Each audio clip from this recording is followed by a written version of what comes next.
안녕하세요. 대기업에서 항공산업을 가장 쉽게 설명한다고 자부하는 담당 멘토 김기동입니다.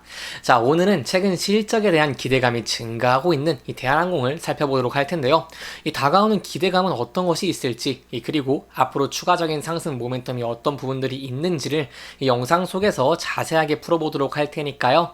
딱 5분만 집중한다고 생각하시고 지켜봐 주시면 정말 감사하겠습니다. 이번 시간에는 대한항공의 노선별 매출 현황에 대해서 알아보도록 하고요. 또한 올해 1분기 전망이 어떻게 될지, 그리고 차트상 중요한 자리가 어떤 자리인지, 앞으로 저희가 어떠한 대응 전략을 짜는 것이 좋을지에 대해서 자세하게 설명해 드리는 시간을 가져보도록 하겠습니다. 좋은 기사를 하나 가져왔는데요. 대한항공이 미주 노선 매출 비중 확대, 그리고 고단가에 의한 수요로 좀 강세를 보이고 있다고 합니다. 여기에 대한 세부적인 내용을 좀 설명해 드리도록 하겠습니다. 이 미주 노선이 지난해 역대 최대 매출을 경신한 이 대한항공의 효자 역할을 한 것으로 나타났는데요. 이 동계 성수기 수요 증대로 1분기에도 계속해서 견조한 실적을 이어갈 것을 저희가 그렇기 때문에 기대를 해볼 수 있다는 것입니다. 이 대한항공 같은 경우에는 지난해 4분기 노선별 매출 비중에서 이 미주, 이 캐나다 포함해서 미주 37%로 1위를 차지하였고요.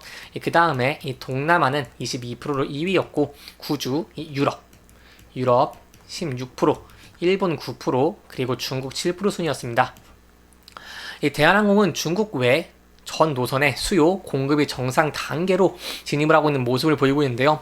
이 노선별로 보면 대한항공의 대표적인 장거리 노선인 이 미주 노선은 전 노선이 단가가 매우 높습니다.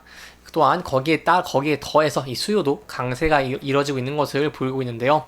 특히 한국발 수요 회복으로 향후에도 이 매출 효자 역할을 할 것으로 제가 좀 기대를 해볼 수 있다는 것입니다. 또한 동남아 노선의 경우에는 이 동남아 미주 간의 환승 수요가 실적 호조를 좀 이끈 모습을 보여왔고, 특히 국적기 중에 대한항공이 단독 운수권을 보유한 인도네시아 이 발리 노선은 운항 횟수를 주 9회에서 11회로 좀 늘리면서 여객에 대한 수요가 증가를 하고 있다라고 설명을 드릴 수 있겠습니다. 또한 유럽도 빼먹을 수 없겠죠. 이 관광 수요 회복세로 상승세를 보이고 있는 이 유럽 같은 경우에도 역시 2월 설 연휴 등, 그리고 휴가 성수기를 앞둔 만큼 저희가 여기에 대해서 실적에 대한 개선도 기대를 해볼 수 있겠고요. 이 코로나19로 매출 비중이 23%까지 올랐던 국내선은 엔데믹 이후에 22년 말 8%, 그리고 지난해 5%로 좀 감소를 했습니다. 하지만 그럼에도 저희가 좀 긍정적으로 볼 수 있는 부분은 코로나19 발생 이전인 2019년 4분기 국내선 매출 비중이 7%인 점을 좀 감안해 본다고 한다면은 이 기존 수준으로 좀 복귀를 한 모습으로 보여주고 있고, 하지만 저희가 기대해 볼 수 있는 미주, 동남아, 그리고 이 유럽 노선에 대한 수요의 증가, 그리고 단가가 높기 때문에 거기에 대한 수익의 증가, 또한 이 매출에 대한 증가도 기대를 해볼 수 있겠습니다. 그렇다면 앞으로 또 어떻게 기대를 해볼 수 있겠냐라고 설명을 좀 들어보자 한다면, 이 올해 1분기는 견조한 장거리 이 수요를 좀 유지될 것으로 보고 있고요. 이 동계 성수기 관광 수요 회복으로 실적 호조도 기대를 해볼 수 있겠습니다.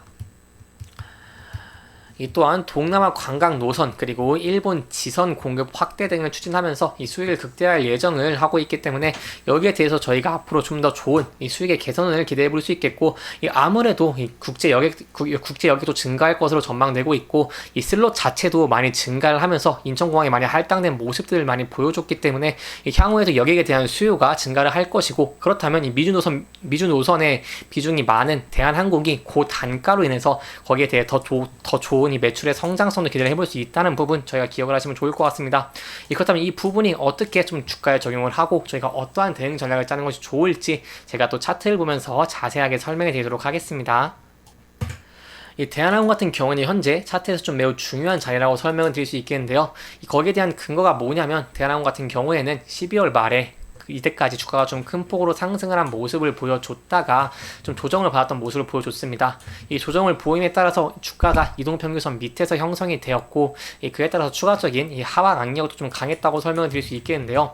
그럼에도 최근 일본에 대한 합병 승인, 그리고 이제 유럽에 대한 합병 승인이 좀 가시화되는 모습을 보여주고, 또 거기에 더해서 아까도 말씀드린 이런 고단가에 대한 이 수요 증가, 그 수요 증가에 따른 이 고단가로에 따른 이런 수익성 증가에 따라서 좀 반등하고 있는 모습을 보여주고 있습니다. 그렇기 때문에 현재 이렇게 241선 위까지 주가가 올라온 모습은 매우 긍정적이라고 볼 수 있겠고요. 현재 한 마이너스 1.08% 정도 이렇게 주가 하락을 하면서 241선에서 좀 지지를 받고 있는 모습을 보여주고 있는데, 만약에 이 부분을 이탈하지 않는다고 한다면 저희가 향후에도 이 단기 전 저점인 이 24,000원 부근대를 돌파하면서 추세적인 상승을 이어갈 것도 기대를 해볼 수 있겠습니다. 이러한 상승에 대한 이유는요, 일단 합병이 거의 완료가 됐기 때문인데요. 이 대한항공 같은 경우에 실적도 매우 중요하다고 설명을 항상 제가 드리고 있습니다. 이렇게 좀 드리고 있는데, 그럼에도 불구하고 현재는 합병에 대한 이슈가 좀 시장에서 많은 관심을 받고 있기 때문에 실적은 좋아질 전망이고, 그렇다면 저희가 볼 수 있는 부분은 합병이라고 할 수 있겠는데요. 합병 같은 경우에도 이제 두 나라만 남았습니다.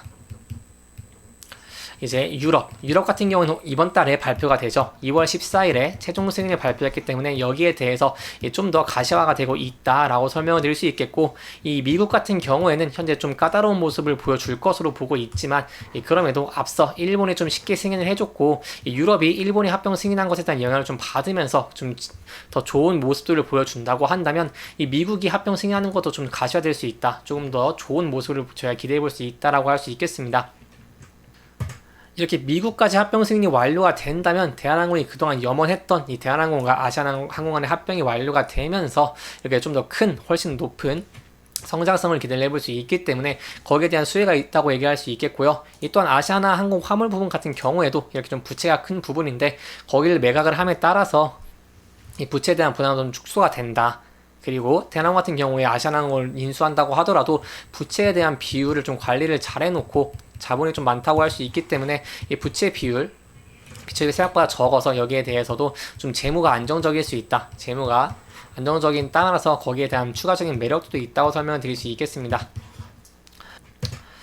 이렇게 향후에 대한항공 같은 경우에는 추가적인 상승 모멘텀들이 많다고 설명을 드릴 수 있겠고요. 그에 따라서 제가 항상 말씀드리는 이렇게 이동평균선을 지지를 해준다면은 앞으로 좀 추가적인 추세 상승을 기대해 볼 수 있다라는 부분 좀 기억하시면 좋을 것 같고요. 만약 주가가 이렇게 이동평균선 밑을 하회한다고 한다면은 저희가 단기적으로는 매물대가 있는 21,000원 부분을 지지를 해주는지 여부를 지켜보고, 만약 이 부분도 이탈을 해서 주가가 하락을 하게 된다고 한다면 전 저점이 19,200원 이 부분을 지지해주는 여부를 지켜보는 게 중요할 것 같습니다. 만약 이 부분을 이탈하게 된다면 이 전 저점을 이탈하면서 하락 추세가 이어지는 것이기 때문에 여기에 대해 추가적인 하락이 나올 가능성이 큽니다.